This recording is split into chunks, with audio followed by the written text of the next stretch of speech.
By the way, every time you got something to say negatively, it's about black people. But we the ones selling out. But I'm not going to have to go there. At the end of the day, I don't want nobody harmed. I don't want...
He's been screwed over now.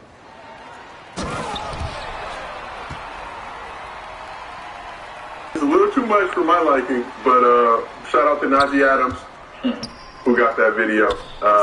If you were Trey, I'm gonna ask you guys on this couch. If you were Trey, would you rather go to the Lakers or Spurs?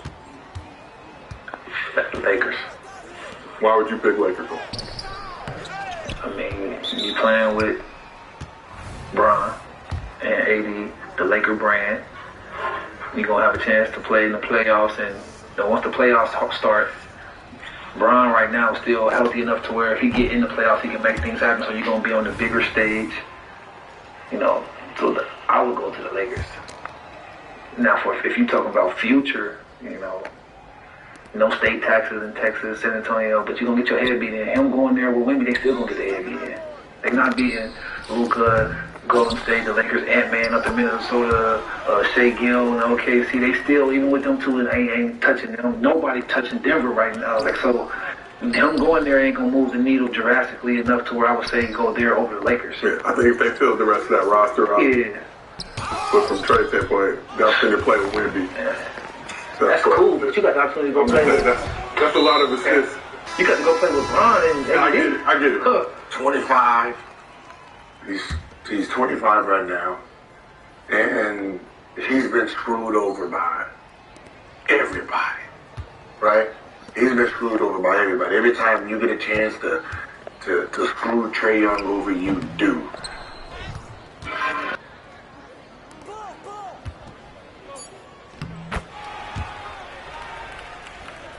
Going with LeBron, where you got 1-2 years, right? And then that team is going to be broken up if you don't win it. With Wemby, you are a staple for Wemby and Wemby's success, and all eyes are on you. And you are with the franchise, you are with the face of the NBA coming, right? You're going to be looked at in Italy and all this, and I think for himself, this is personal, right? Personal thing. I think he can rebrand himself better playing alongside Wemby than he would come to LA. Will he win? Probably not, but would he be in a better situation for his brand? 100 times. Yeah, I'm on the fence on both sides of that because Norris, I understand what you're saying, the LA brand, the market, and all that. But as we know, Lakers fans can be very critical. Rude. You know, so if you think you're getting bad being in Atlanta from what you're getting across the country, and not to say Trae would play bad if he came to LA, but.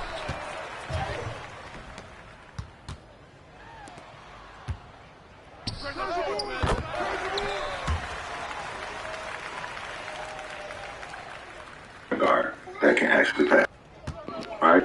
Then you look at the. If you think you're getting bad being in Atlanta from what you're getting across the country, and not to say Trae would play bad if he came to LA, but first bad game.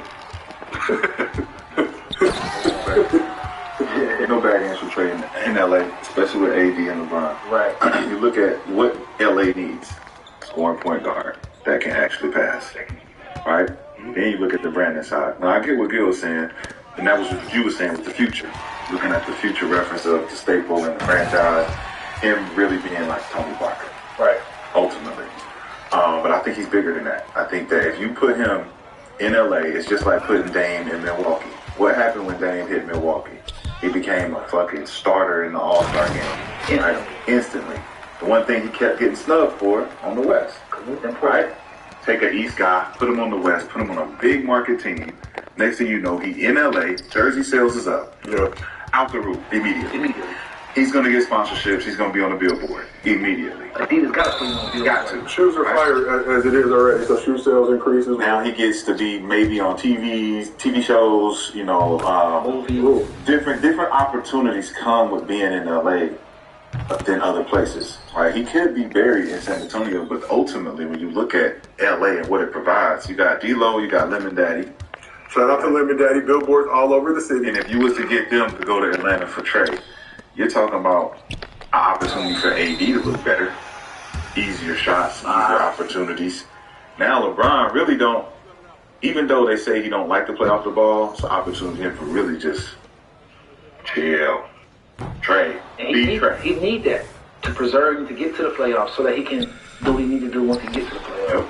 Yep. I think it's a good opportunity, even though, you know, Wemby just getting that Louis Vuitton deal, he's going to be bigger than life. That's bigger than life right there, right? How big is the Louis V plug, though? Paris. Yes, Paris. Next to you. That's my best That's my favorite point guard of all time. I love him. That's all I need right there. My favorite. Man, that's what I'm saying. 17 assists a game almost. That's what I just look at it like that. Like I just look at it like because of where Wemby's gonna be and where he is right now. If I'm Trae Young, I want to attach mine just like T-Mac and Yall. I want to attach my name to this dude today. But what happens if you help the Lakers win? Then what? What happens? Let's just be realistic, right? We win. LeBron retires. 80-something, right? It ain't gonna be us two. And then eventually, if you win in LA, you automatically are good almost forever. Yeah, just like starting point guard on a Laker championship team. Just like AD's been since he's won championship. Yeah, he's been good. But he solidified Lakers. How about in them streets? How's baby leg in them streets? So I'm just saying, like, in LA, realistically, what he has, 3 years here? realistically. Nah, but if LeBron retires, you can still build through him and AD. Or you can trade, if you do trade AD, you can get a haul of other young. But do you want to be Trae Young? You can be in a big market because there's some other stars that want to leave their small markets. Because you know LA always gonna bring big players anyway. So For sure. Trae is our one big player that we hear. It ain't like you're saying you're gonna build around Trae. But what you're saying is we're going to bring other big players in, and we're going to have Trae here. Yes. So you're always going to have a piece that's going to distribute and score. And the Lakers, all that, Louis Vuitton stuff, that sounds good. The Laker brand in American sports, it means something. No tax and Louis V? I'm thinking, I feel you. In the face. I feel you. I get all that. I feel all that. It makes perfect sense. The French women, too. But if you're going to show up to San Antonio and then you're going to take a visit to LA, and you're going to be like, yeah, I can see it both ways, though. Yeah, you see how excited they got. yeah. You're going to be in San Antonio, then you're going to go to LA. But y'all gonna put him on TV every single. So, that's hard. I think that's a win-win. Either one of them is a bad. I mean, it's a bad option. Because I feel like it's organizational too. You look at organizational for the Spurs. Because that's what I think gonna be there for probably 70 something years. So who gonna replace that? That's some instability. His coach, Wemby's coach is gonna play a big part in his trajectory and how much he wins. Is it gonna be Tim Duncan? I think Timmy. Is he on the bench right now? I think he's around. He's just around. He's doing kind of what UD be doing. They around. He's Doc Rivers. Doc Rivers. You know you're old, right? You know you're old, right? Well, you know, Pop is the DM. Pop can be your pick his next coach. He can pick who he wants. Talking to GM Pop. Coach Pop.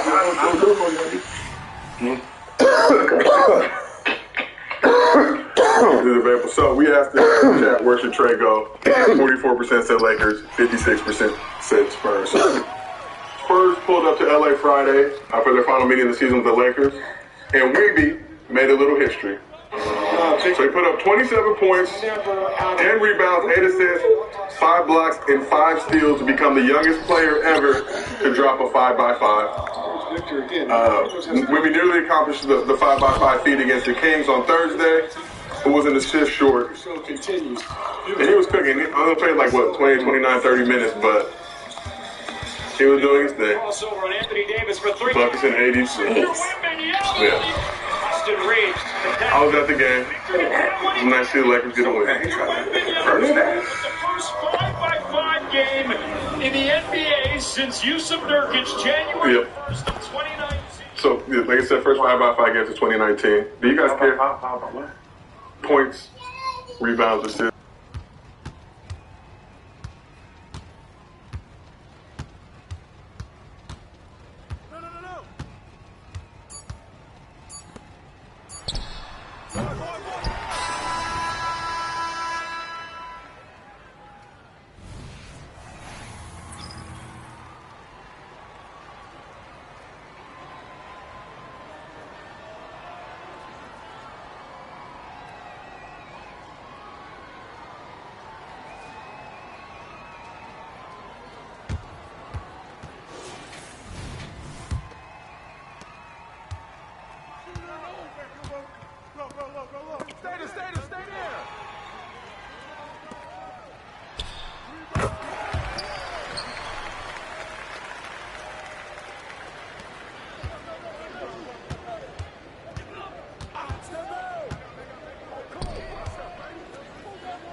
You know, blocking. I mean, I'm pretty sure he's going to be runner-up or winning Defensive Player of the Year this year. Right? It has nothing to do with your record. It's, you know, your impact as a defender, and he's showing that he is a elite defender as a rookie. Now, the scoring, you know, once he starts to get into his own, you know, the shit he tries as a rookie is insane. So imagine, you know, by his third year, what he's going to be actually out there doing. So he has a very high ceiling. Sure, what do you see from Wemby this year, and where do you think he can go? I mean, he's crazy talented. And to Gil's point, when you look at just a rookie being able to do some of the things he's doing and the impact that he's making, not just with the Spurs, but over the league. And to LeBron's point, no, he's not the first rookie to come in and be this good and dominate, but I think his size, his length, and the fact that he can do so many different things at such a young age as a rookie, I think his ceiling is unlimited.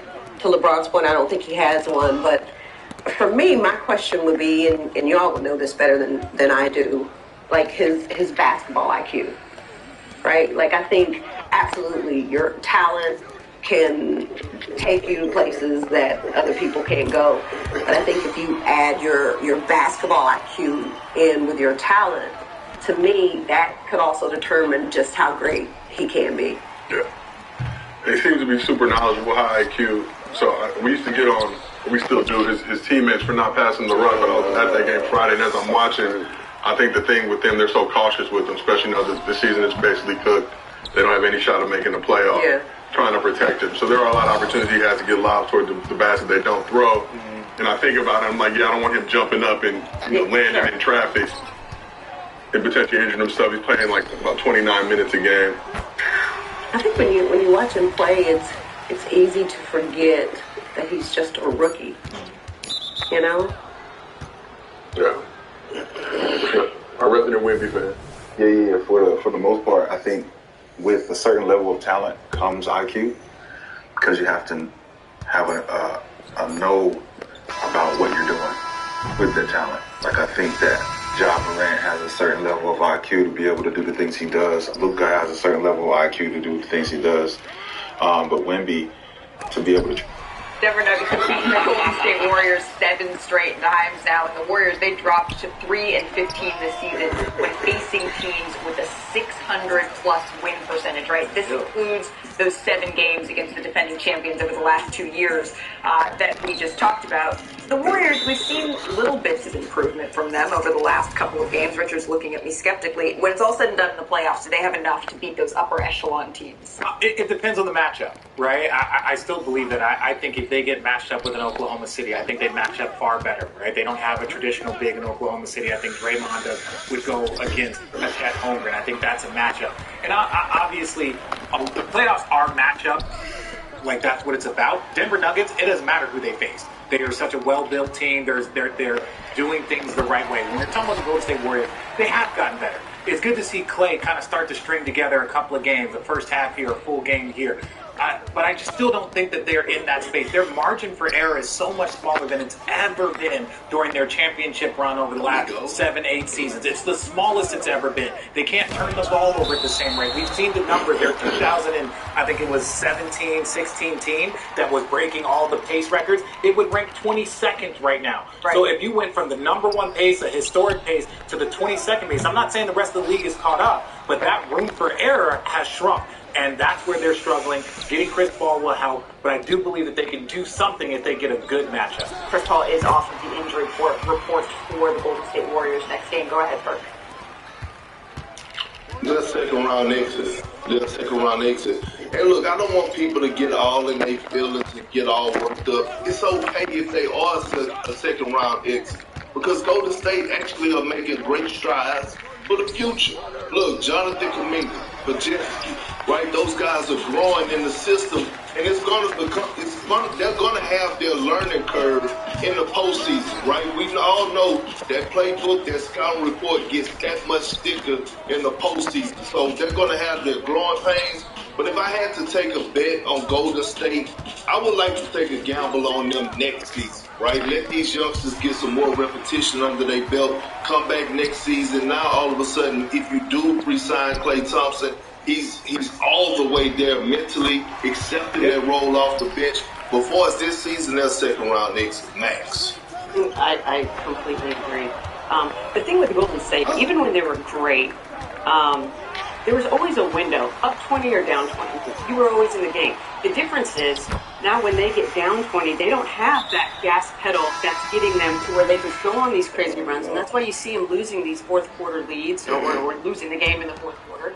And that finishing factor, I think their best days, they're still very good, right? At the end of the day, you still have Steph Curry. Yeah, but their best days, I think, are probably behind them. Well, and even if you look at over their historic time together when they were a championship team, and again, that goes back to 2022 when they just won a championship, their third quarters were elite. Yeah. The third quarters were important because it was like, you did a good job keeping up with them for a first half, then that third quarter would come, and it's just so hard to keep up. And they always turn the ball over at a very, very high rate. They can't do that now. They don't have the same burst. Again, losing Jordan Poole actually hurt them, right? Having another guy that could score in bunches, in bursts, having that. They didn't have that. You needed Kuminga to rise his game. You're getting Pajewski, that's a positive thing. But ultimately, they don't have the firepower, and they're not built for today's NBA currently. The way the NBA is going now, they don't have those assets to be a dominant team, but they could be a very good team if they clean everything up. Right, they added Chris Paul. They're the healthiest that they have been really all season, with Pajewski and Kuminga playing as well as we've seen all year long. But it is an interesting balancing act, because when you add another ingredient like Chris Paul, deciding if he's going to go back in the starting lineup, is he going to come off the bench?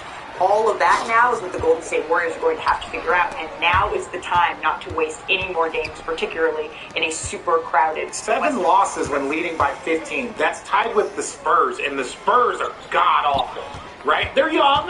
We're just being honest here. The Spurs are terrible, and we're talking about them having the same record as the Spurs when it comes to something. All right, last but not least, the Lakers. They were in the Valley of the Sun yesterday, taking on Kevin Durant and Phoenix. KD showing what he can do over Austin Reeves, saying, you know what, sir, I'm not sure you can guard me. He's like, man, y'all got it.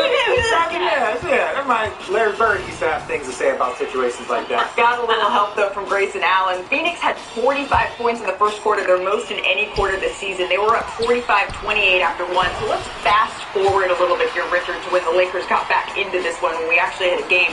Watch LeBron James in year 21 as a reminder right here. Oh, yeah. No, the bounce. And look, they got off to such a slow start. If you're playing against the Phoenix Suns and you give up the most points that they have scored in a quarter, you're going to be in a tough spot to even win that game. But they battled back. You see here 2-point games, and Devin Booker knocks down the jumper. But the Phoenix Suns, they look good. I'll give them that. AD, this is the craziest stat from doing the game. AD is #1 in second chance points. The Lakers are last place. That means there is nobody else giving AD any help on that offensive glass or for second chance points. That's inexcusable. Except for LeBron emulating it with the cup there. But then Kevin Durant, the only thing that they do with the cup. Just as the Lakers get close, KD kicking it out once again in the corner to Allen. Allen had 24.6 threes in this one as the Suns go up here. And then Royce O'Neal hits the dagger. 28 points, 12 assists, 7 rebounds for LeBron James. But Kevin Durant, I sense a theme in what's going right here. This was a complete team performance. What impressed